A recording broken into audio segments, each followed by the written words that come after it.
Good morning, everyone. My name is Stephanie Smith. I would be the Northeastern Regional Agronomy Manager. And for those of you on the line have been going through our bi-weekly series, you've had a crash course in 400 level nitrogen education with Jim Swartz. This session is the capstone, the last one before we get going into this growing season. So the whole idea is that we bring all of this together. Your customers are going to ask you hard questions. They're going to ask you timely questions. And as a result of this webinar, I want you guys to feel comfortable, feel confident in how to answer those questions. Obviously, these are going to all be one-off type of responses. Everybody's operation is different. Every nitrogen management plan is different. So if you're out to open house, or if you've been at a few yield summits in your region, this is the whole crux of the matter, guys. How is your customer who is looking at you for answers, how are you going to help him make money this year? If we go through these different costs per acre, this is ballpark. This is a little bit what I've encountered for my area this year and pulling that together. End of the day, there's not a lot of money, and farming, we all love it, it's a passion, but we also might like to be able to sustain a family on that money as well. What we can really help a grower with their bottom line is this last bullet here. That price of nitrogen per unit. Can we take 50 less pounds? Can we take 20 less pounds? Can we make 20 more bushels? This it's fair and not fair at the same time. These are all set costs. These are a one-time decision, and you move forward. This nitrogen equation changes all throughout the year. Listening to Swartz talk about mineralization and immobilization and making this available for the next crop. Good, bad, and different. You never have a day off when it comes to this number. How can we make that most impactful for a grower, and how can we really affect their bottom line? So obviously it's all about nitrogen, but there are just so many other features that you truly got to have a little bit of a grip on when it comes down to that. We're going to touch on a whole lot of topics before we even get to that end question. We've talked about this a lot. I like this slide because it puts this data in a little bit different light. What it shows, so over here on the left is the duration of pre-flowering phase. So this is GDUs up until tassel. And here you can see we trace back to about 1980. And every year since 1980, we've lost about 3 growing degree days before tassel. Okay? What does that mean? It means that we're very quickly getting to tassel, in comparison to 1980. Which, on the flip side here, duration and post-flowering phase, when we look at GDUs, we're picking up about 8.5 growing degree days each year since 1980 post-tassel. So this is just another way to look at it. We're putting on more dry matter later in the year. This crop is pulling up its fertility subsequently based on this growing degree day. So taking care of our crop post-tassel is of our utmost intention. Another way to look at this too is, 1980, we're picking up 8.5 growing degree units each year post-tassel. Have we done anything in the past, 37 years to account for that? Have we changed our fertility programs? Have we done anything different, or are we still doing what we used to do back in 1980? Here's that fertility uptake that has become famous out of Dr. Belo's lab.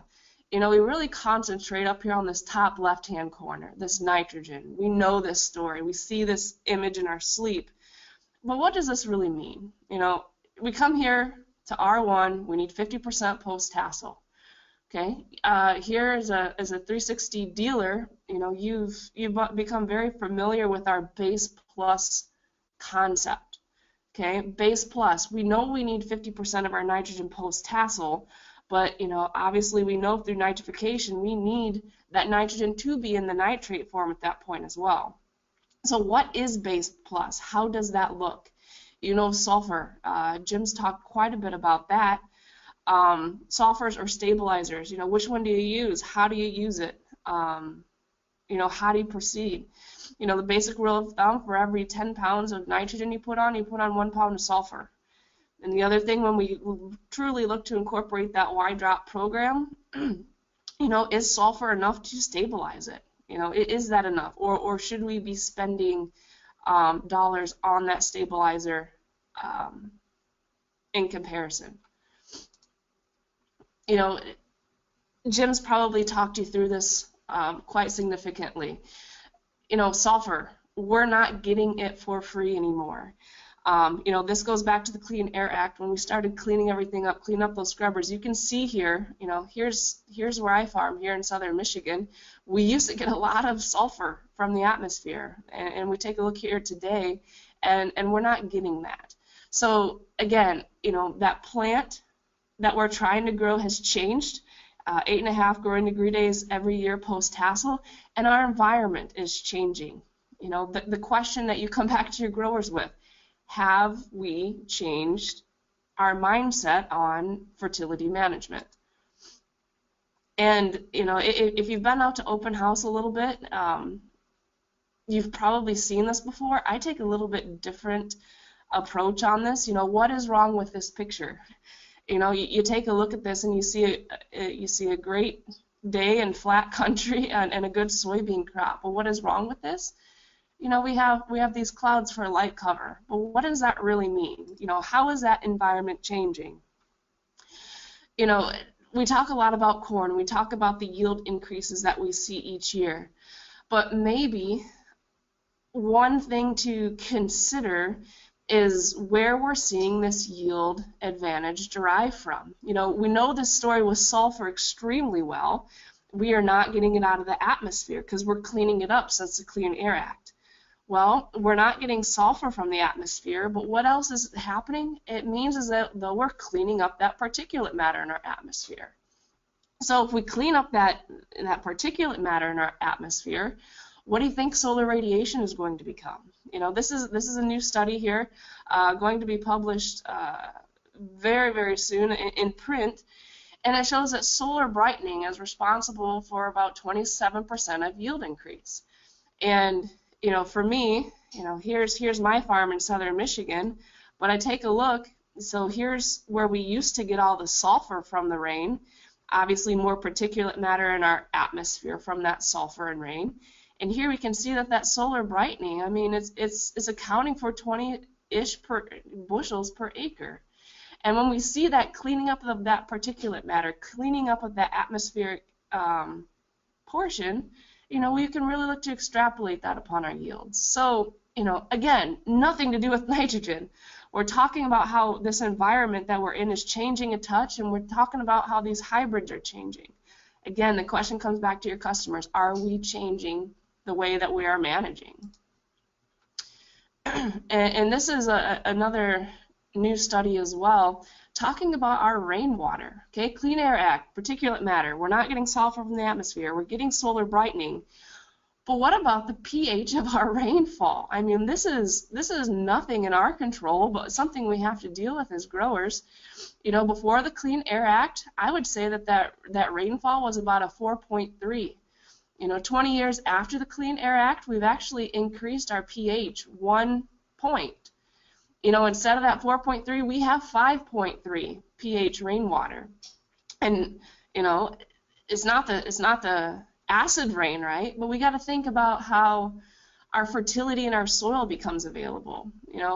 For me, where I'm at, the Michigan, Ohio area, take a look at phosphorus here. Okay, we've more than doubled our phosphorus potential in our soils, not based on any management, but based on our rainfall. When we take a look at nitrogen as well, specifically, we can see here that we're increasing it at least half of what we used to have.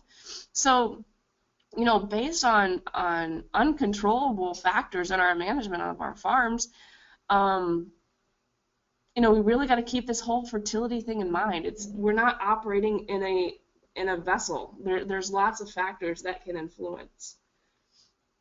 And then we come to the whole point of soil microbes. Okay, so a lot of people talk about soil microbes. We all know that we should be paying attention to them. I like to bring through this imagery here as well. We talk about soil microbes. There's 2,000 pounds of soil microbes per acre. And there's many times as, folks giving recommendations to growers or even as growers where we're like, soil microbes, not a big deal. It'd be fine. Okay, you wouldn't say that if there were 10 steers standing on each acre that you own.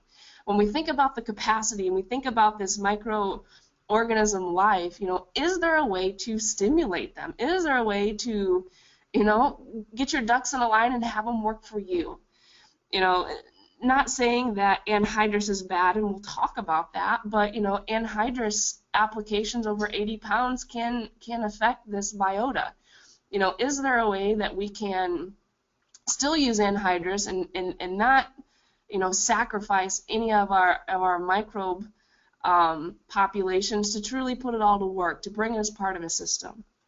So when we're giving recommendations to guys, we still got to think about this micro portion. And I think, as years continue and time goes on and we learn even more, I feel like this micro portion is just this untouched frontier of how we really put these organisms to work for our fertility programs. Okay, and here's just another look, soil microbes. Okay, we all know organic matter, we want more of it, we get that. But take a look at this, how we can augment that organic matter and just based on temperature alone.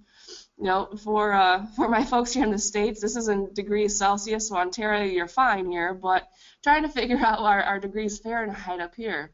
If we increase from 60 degrees soil temp just to 68, we pretty much double our mineralization factor. We're doubling the amount of work that those soil microbes are doing for us. Conversely, these guys are working a lot faster, but our denitrification rate here increases. So soil temperature, we saw it this year, right? Highest mineralization rates we've seen in years. A lot of that was temperature dependent. The good news for us is that we didn't have a lot of water. And when I say a lot of water, I mean the eastern U.S. here.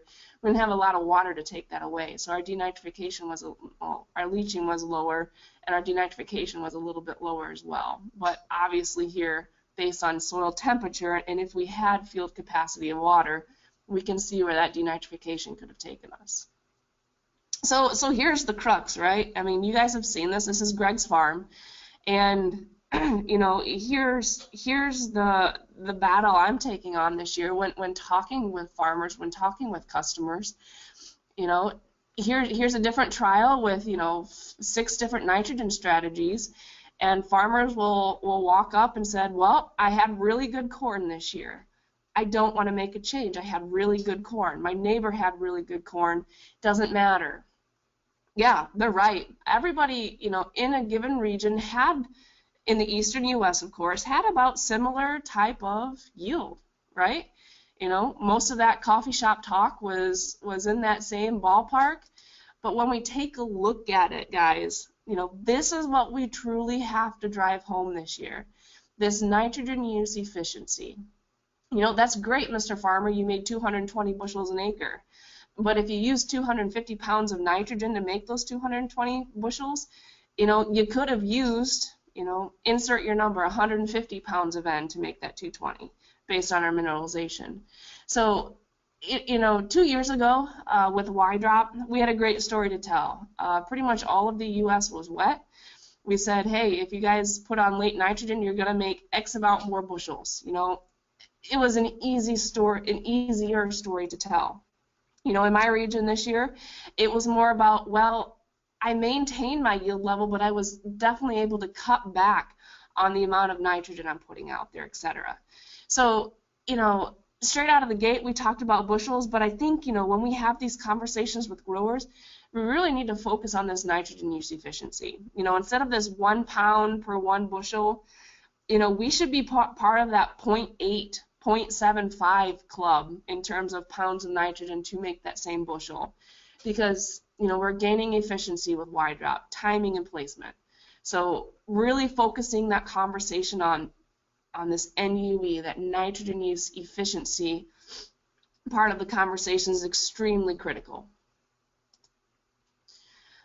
You know, you walk through this. Here's my personal farm, right? I mean, it was this year up until V6, everything looked great. You know, no complaints. We had a little bit of wet start, but that wet start got us some pretty good emergence, and we had dark green, great looking corn at V6. And then what happened? You know, we didn't get rain for a month and a half.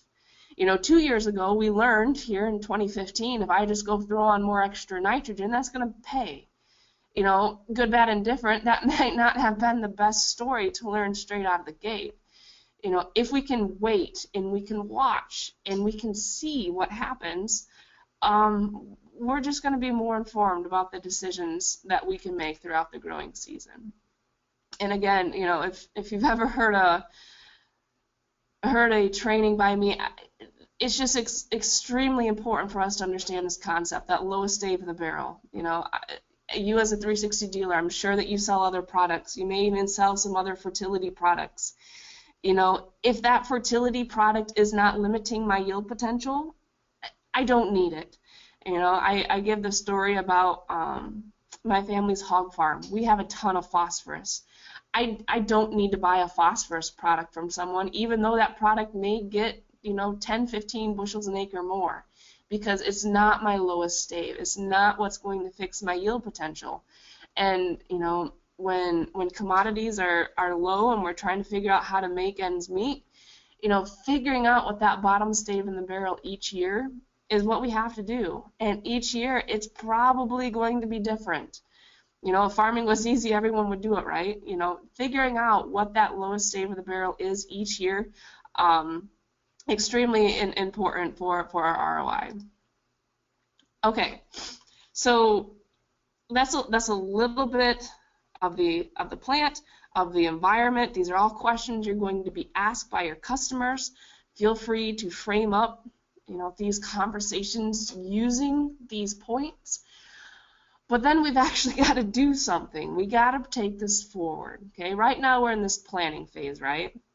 So when we talk with customers right now during this planning phase, I've kind of outlined some things, you know, in chronologically how I would talk to that customer during these planning conversations. You know, understanding our base mobile nutrient levels. Okay, YDrop. You know, probably someplace in the world this year, it's going to be extremely wet. Come, you know, July 4th, it's going to be a monsoon somewhere. Typically happens that way. So selling a YDrop on July 1 because it's wet to throw out more nitrogen, that's an easy sale, but that's not the system. The system is we get this base on, okay? I don't ever want to apply more pounds of nutrient than what I need. And based on plan, you know, if my plan is 200 and it's wet and I throw on 30 extra, you know, probably that first 200 I could have done something different with, and I probably should have. So figuring out this base, you know, don't ever starve it, but, you know, you probably don't need 10 gallons of milk in the fridge when you need it 3 months from now. So get it going, get that nitrification process going. You know, Jim has taught us it takes 3 to 4 weeks with ample soil temp and soil water, especially, you know, a little bit longer as you move further north. So, you know, get that base out there. For me at home specifically, I put on about 70 pounds as a base. Okay, I then come back with about 100, 105 pounds with YDrop. That's pretty standard what we do with our nitrogen. So basic rule of thumb, get half of your nitrogen out there, get a third of your nitrogen out there. Get those soil microbes stimulated early. My battle that I fight is I have cool soils. I have cool wet soils in the spring. And, you know, thank goodness for you guys in Illinois, you know, you get that mineralization started quicker, but I don't. So when I come through with my nitrogen broadcast early season, I'm somewhat stimulating those soil microbes as well as getting nitrogen out there to start that nitrification process. So it's a little bit of both. You know, this is the whole crux of the matter. Don't let your nitrogen plan get finalized. You know, make a plan, then plan to change it, because this weather we have is unpredictable, and being able to tailor it to the needs throughout the season is important. So that's kind of our mobile nutrients, nitrogen and sulfur.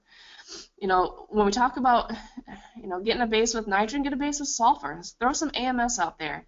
Get some of that sulfur starting to become plant available. For me, every time I apply nitrogen, I'm applying sulfur, typically in that 1 to 10 ratio. Okay, know your disease susceptibility. We'll talk a little bit about Undercover. I think that product is kind of a quote-unquote undercover product. You know, I think there's a lot of potential out there that we just don't fully realize. And knowing, you know, the fields that have hybrids that will have northern, or knowing that we have high white mold pressure, depending on the year, we can come in and do something about. You know, get that planter in tip-top shape.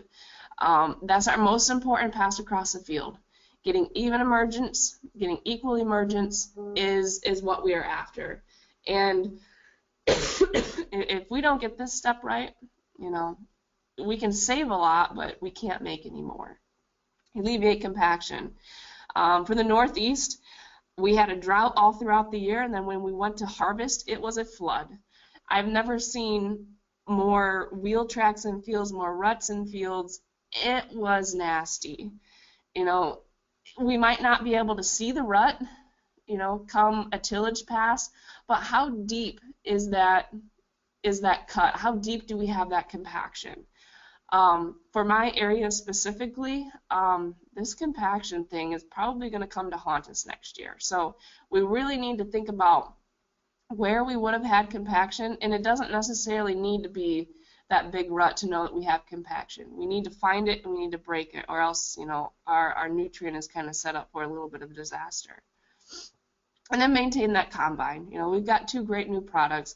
We've got that Yield Saver and Chain Roll. You know, end of the day, make sure the snapping roll wins. We need to aggressively pull that stalk down through the head to get that ear up into that combine. You know, the same thing that goes along with this, we're 2 to 3x increasing our potassium release. You know, obviously we know that carbon to nitrogen ratio as well, hanging up that nitrogen available for a crop. So this is all this planning phase. Okay. Yes, it's National Pizza Day, but still we can still be out in that shop, getting a few of those things taken care of it as we continue. Okay. So when you're talking to growers, right? You know, I think all of us on this call believe that YDrop, it's a good, better, best approach. You know, YDrop is that best approach. You know, it's not to be naive though, that they're, you know, dependent on, you know, cost and equipment limitations. Don't be naive. There's other ways to put nitrogen on. It doesn't mean they're good, they're bad. It just means that some have pros, some have, and they all have pros, they all have cons, and trying to figure out, you know, where the shortcoming is to maybe what we can get accomplished can be good as well. You know, injection, banding, and broadcast. You know, injection, you're a little bit of an acre limitation. You're slowing down. You've got steel in the ground cutting the slot. You know, crop stage, you better get over that crop by the time, unless you have a Hagee with a coulter bar on it, better get over that crop before that tractor base. You know, you've got 3 feet to kind of contend with. Soil disturbance, sometimes this is good, sometimes this is bad, and soil incorporation of N. Okay, end of the day, it's not bad. You know, good, better, best, you know, all up front versus injection side dress. You take the side dress every time. Okay, good, better, best, we're somewhere in that better. Okay, we're not just a one and done. Banding that we see with the YDrop, you get the speed of application. Depending on your rig, you don't really have the crop stage limitations, but you are putting it on the soil surface, so you do have that volatilization in comparison to injection, but in comparison to broadcast, you're better. You know, broadcast, you can get acres covered extremely quickly. You know, depending on crop stage, you can have that burn and you can have high volatility. So there are ways, and I really want to illustrate this point. So when we think about volatilization, we have this rate, and if we're, here's the difference, and here's what you're going to get a lot of questions from your customers on. Broadcast, here is your rate, okay, here in the dots on this top of the soil. Okay, when you broadcast, you have all of this surface area exposed for volatilization. Okay, I think we all understand that when you broadcast a product of nitrogen, liquid nitrogen, you increase your volatilization. However, when you band it, you're concentrating that rate into a very small surface area, which means you get more of that product to infiltrate into your soil, which means your volatilization isn't as high. Okay, I think that's, and I think we all intuitively know that, but you know, until you see it and really work your way through it, you still might be a little bit concerned about this volatilization.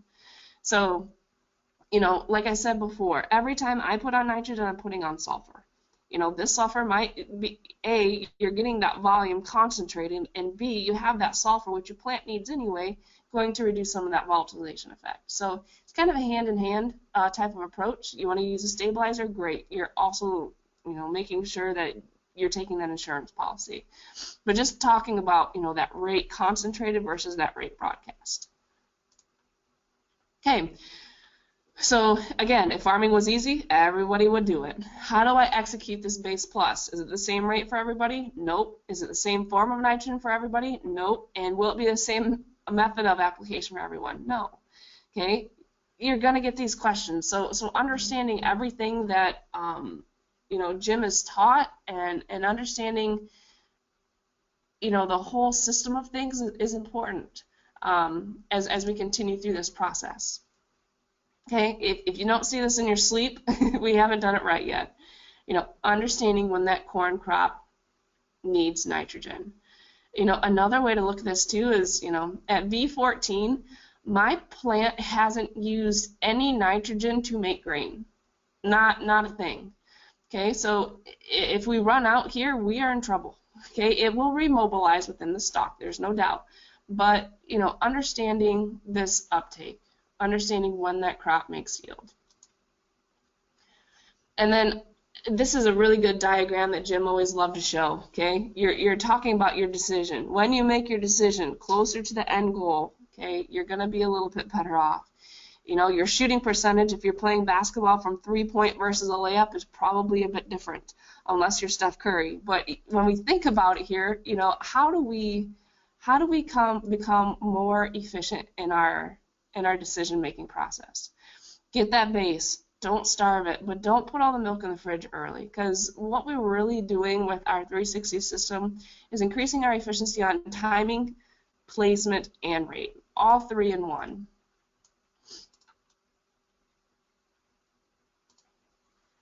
Okay, so you know, we're sitting back, we're monitoring. We know the closer we get to that goal to make the basket, you know, the better we're going to be with our result. So in a dry year, you know, things to consider when we talk to our customers. What is our mineralization rate? Okay, it's probably going to be pretty high. Typically, hot and dry go together. Typically, we don't get cold and dry. So, you know, probably we have a high mineralization rate. In a dry year, we may have a lower yield potential. So if we're going after 250 and we're really dry, in all reality, we might be 220. So does that take less nitrogen? Yeah, it sure does. You know, optimize the efficiency with the timing. Okay, what we might see with that plant as well, we might see a smaller, inconsistent ear type. Okay, we might have a quicker dry down come harvest. You know, a dry year and yield saver go together extremely well. And when we think about stalk integrity issues, you know, we might be dry. We might not be able to pull all of that nutrient up because we're locked in our soil profile, not having that, you know, soil water available. We might not get all the fertility in that plant we need. So understanding that we might need an earlier harvest in a dry year would be important.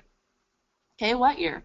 I know this is oversimplification, but you know, more than just more than just nitrogen to consider, right? You know, what is our mineralization rate again? We have higher yield potential, okay? Do we have more crop that we can, you know, look to maybe apply some other nutrients because it's wet and we may have leached them? Probably have a higher disease potential, okay? White mold, aphids. You know, when we have wet years, a lot of this stuff comes through. You know, an average year, what is that? You know, it's always one or the other. But, you know, understanding that it's a system. It's not just a one and done when it comes to nitrogen. It's all of these factors coming together to solve that equation for a grower, which, you know, as an added bonus as a 360 dealer, it leads to our other products, maybe more in some years than not. A wet year, you have higher yield potential. What do you think that means for biomass? Okay, your stalks are going to be much further developed. You're going to have a lot more residue to contend with. A wet year and chain roll go together extremely well. How do you break down that residue? When you're looking at a forest of a cornfield, because you have 300 bushel yield out there, you know, really looking to manage residue in a wet year is a really good idea because, you know, it's prevalent. A grower can see it and they know that that's a real issue. So, you know, sitting back and monitoring, right? We plan, let's monitor. And for me in my area, there's really no better trial that brings it together for me than this one by Brett and Peters, Who's Your Ag here in Florida this year. You know, typically what is normal for them, pre-plant fall anhydrous, and then they come through with some nitrogen on the planter with their starter, okay? Instead of, you know, putting all the milk in the fridge early season, they wanted to employ this base plus. So they need 75 pounds of the planter. They don't have anything down in the fall, and they're coming back with about 75 less pounds of nitrogen. So end of the day, you know, they made 7 bushels based on placement. Okay, this is placement. We didn't need the timing this year because we had such high mineralization. So we're making more bushels based on placement, and in a dry year, we're saving nitrogen. Okay, we saved 75 pounds of nitrogen. That's considerable for an overall ROI of $60 an acre. I mean, 7 bushels. You know, you might hear from a grower, well, that's not a big deal. It's, you know, you could have gotten that anyway this year, but you couldn't have gotten this saving 75 pounds any other way. So placement, timing, and rate. It's a system. It's not just one. It's not just a throw late and on. You know, it really never should work that way. It's bringing those 3 ideas together. So, you know, the fight you guys fight is, you know, the local university said this, or the local extension service said this. So this is from Michigan State University, okay? They, you know, I won't try to throw them under the bus here, but they're not 1,000% behind the idea of YDrop. But here, their trial in 2015, what this actively promotes is a split apply and having late nitrogen available, okay? So every time they go from this at planting or pre-plant incorporated, okay, and when they add a side dress and they add a later side dress, okay, they're increasing their yield potential, okay? So, you know, placement, XYZ in the study, throw that out the window. The whole idea of this is, one, if we can split up that application, don't put all the milk in the fridge early, and when we can get that nitrogen to that plant later in the year, we are always more efficient. Okay, so here's, Jim showed you this before. This is just the placement, okay? This isn't timing. Timing, placement, rate. Those are my 3 attributes in priority. Timing, placement, rate. And this is just placement. You know, here they're picking up 5.5 bushels, taking it from the middle of the row, placing it next to the plant. Okay, this was at about, I think this was like V6 corn. Oh, excuse me, V5. Okay, I did the same similar study in southern Michigan this year, and I was at V9 corn. And guess what my response was? That same number. So placement alone, okay, placement alone is going to pick us up 5 to 6 bushel very consistently. So The other, that's just a one piece. But when we pull that system together, when we can get the timing and the placement, we can see similar results that we did with Brenton's trial there. So I wanted to show you guys this based on the pure reason that I still believe this volatilization makes you nervous, okay? If it's a really, really dry year, right, what is going to happen? And Greenfield Egg, for me in my area, pulled this trial together. And you can see their side dress bar here. They stripped the coulters off and they put the YDrop base on. Okay, and if you look over here to that star on the map, okay, they're in one of the worst drought-stricken areas of the year, of the nation this year. Okay, that's at drought stage 3, right following application. It was dry. Okay, so the whole concern is, well, if it's a really dry year, we still need to put that nitrogen in the soil. Well, here you can see that's just not the case. Okay. We're still picking up over these different replications. We're still picking up a couple bushels better with the YDrop over coulter, even in drought stage 3 conditions. So it goes back to that slide that I showed you, that broadcast versus that banding. When you're concentrating your surface area, you're concentrating that rate, you don't have all of that volatilization. And then in this study, it was just 28 alone. Okay, they weren't bringing in sulfur with this. So, should we be concerned about volatilization? Absolutely, we should be. It should be on our radar. But end of the day, it shouldn't limit a YDrop versus a coulter application because we're scared that our volatilization is going to be too high. Okay, so we make a plan, we monitor, and then we have to adjust and execute, right? This isn't rocket science. Okay, dry year, save total pounds of N. Do what Brenton did there in Flora. Okay, he saved 75 pounds of N. Mineralization was high. He took advantage of it. In the same token, think about the inconsistency of ear size, those deck plates. How is that crop going to dry down? It's going to dry down quick. Bringing that system together, think about, if we apply a fungicide, can we keep that plant alive longer? Can we utilize any soil moisture to our benefit? Okay, wet year, increased yield potential, got that. Higher biomass out there, higher levels of insects and disease. Okay, you may need more nitrogen. Competitiveness, I want to fight this, but in terms of efficiency, but you may need more nitrogen. Okay, your timing of applications is going to help you manage that risk. Think about compaction. Okay, every year we have to worry about residue. In a wet year, you're going to have more, but we also have to think about plantability. Are we getting those fines in the bottom of the furrow every year? Are we limiting our potential with that first planter pass? So, as a RAM, and we get here in the spring, this piece of equipment generates the most questions. Okay. Is it right? Does it work? X, Y, Z. There's no way this can work. It goes on the back of my tailgate. What it says is different from the lab. Jim spent hours on end explaining this nitrification process. Where are we at? What time was it applied? How much is in our soil? What is our crop stage? The whole gamut.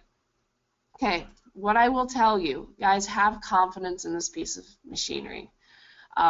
Warner Ag, they're up in Ontario. They're consultants. They've been using this for the past 2 years, and I just want to highlight their sentiment on this. We have started delaying our in-season nitrogen application by 3 to 4 weeks, giving us the opportunity to mitigate risk of weather-related loss and assess our crop potential before applying. This has led to similar yield results with lower per acre expenses. So what this number that they're getting from their soil scan is giving them confidence. They understand that nitrogen uptake curve. They get it. But end of the day, you're out in the field, you're making a hard call. What do we do? Do we firmly believe in that number enough? And having this number to give you that backing, to give you that confidence to make that recommendation, is what a lot of folks need. Is it difficult to go out and pull samples? No doubt. Do lots of people like to do it? Probably not. but this machine works. It is accurate. It is repeatable. It is a good product. You know, and this isn't meant to pick on certain labs, but in front of me I have the PSNT recommendations from A&L Lab. Okay, I'm looking at the state of Indiana. Their corn yield potential goes from 80 bushels to an acre up to 180. Okay, 180 is what caps it. And they tell me, you know, at PSNT stage, so that's knee-high corn, okay, as long as I don't have manure, if you manure your fields, you cannot use this test. So my cap out here is 180 bushels an acre, and if I have soil nitrate of 0 to 10, I need 200 pounds of nitrogen. Well, what's that number I'm telling you that you're going to be able to get closer to if you use that YDrop? Okay, you're going to be better than 1 for 1. You're going to be closer to 0.8 pounds of nitrogen. But here, on this PSNT recommendation, it's telling me that I'm going to need more than 1 pound of nitrogen per 1 bushel. So what I'm saying, okay, have confidence in this product. Okay, this PSNT test, are there charts generated? Sure are. Are they from the university? Sure are. Have they been around for many years? Sure have. But I'm looking at this and I don't see the corn yield potential I want to go after next year. And when I think about employing the YDrop, you know, even if that soil part per million number of nitrate is correct, you know, I'm still not hitting my efficiency. So will folks try to fight you? Sure. You guys have all had the stories, but have confidence in this product. It works. You know, PSNT test, the lab stuff has been around for many years, but that doesn't, just because we've always done it one way doesn't mean it's right, right? So have confidence. Use this product. It starts the full system. Okay, off my soapbox there for a second. So on to Undercover here. You know, when we think about disease, I love showing this third-party data from AgroLiquid. Okay, what they compared their broadcasts. So they have a Hagie sprayer over the top down only, and then they came through with their Hagie with Undercover only.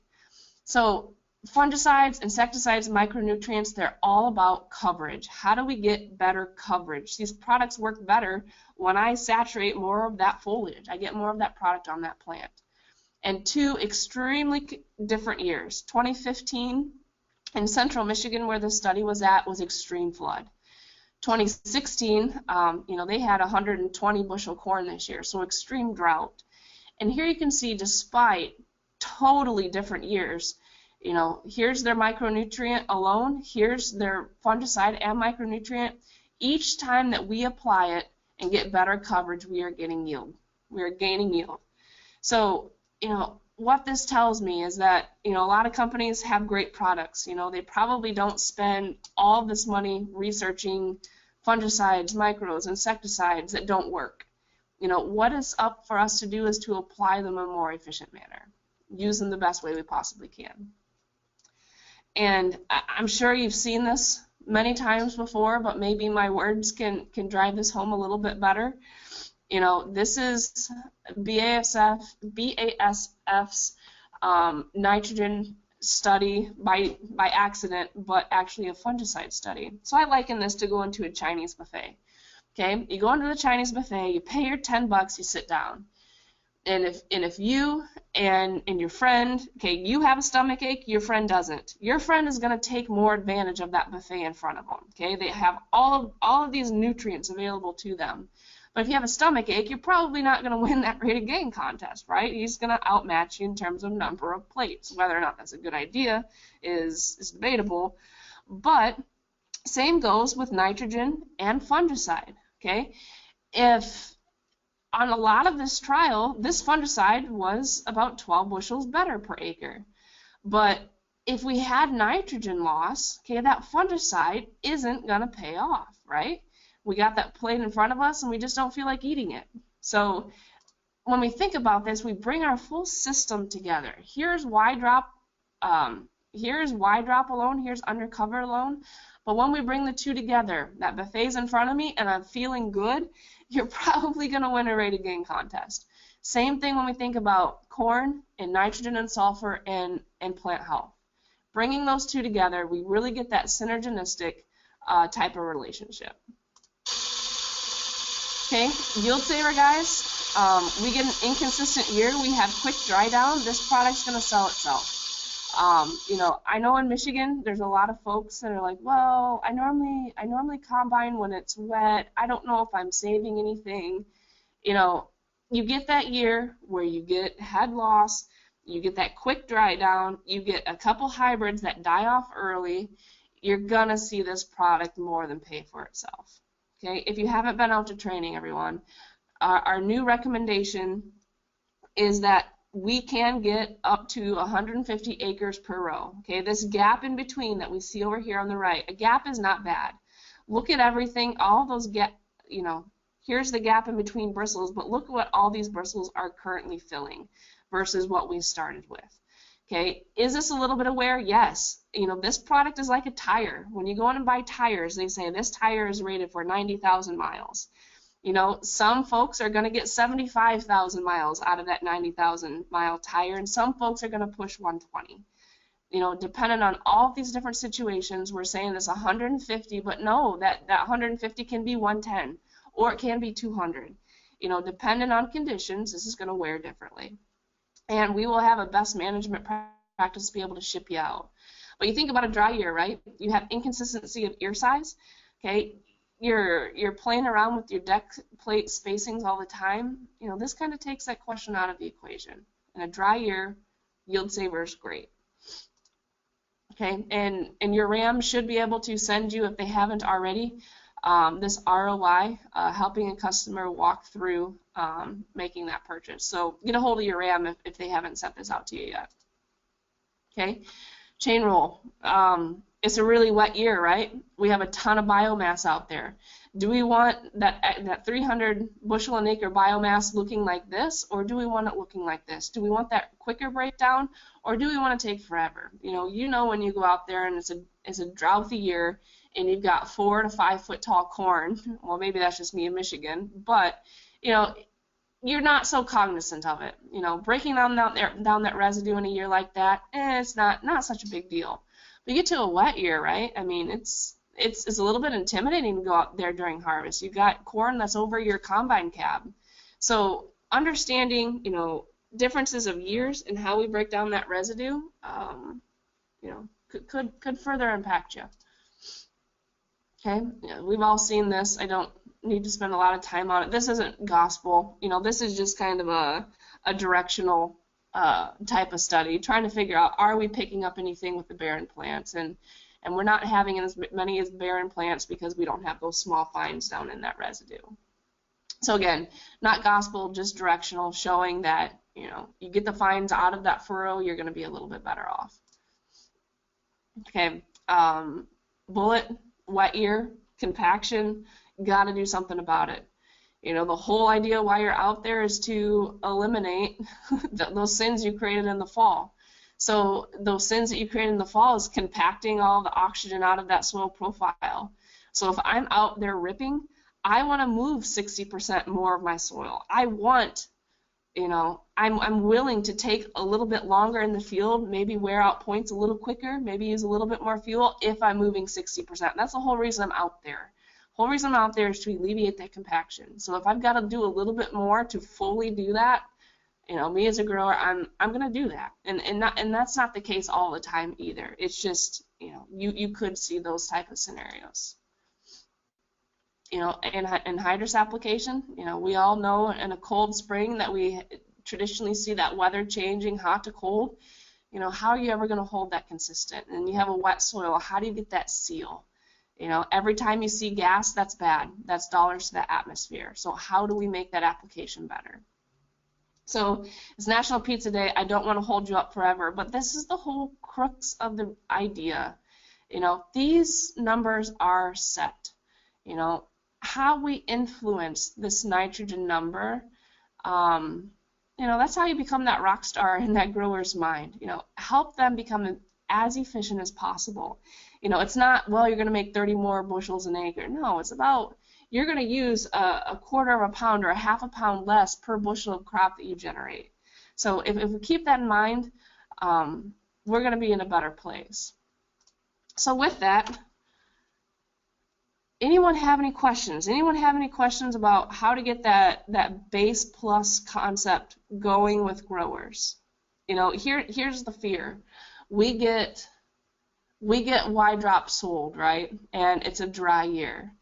And that guy has his full nitrogen load on already. He has his 200 pounds of N out there in the field. And he buys YDrop and he says, well, I need late season nitrogen, so I'm going to put on 30 pounds with my YDrop because he told me I need late season N. That's the train wreck. That's when, you know, that grower is going to say, well, YDrop didn't work. You know, fully explaining that NUE to a grower is truly where we need to be.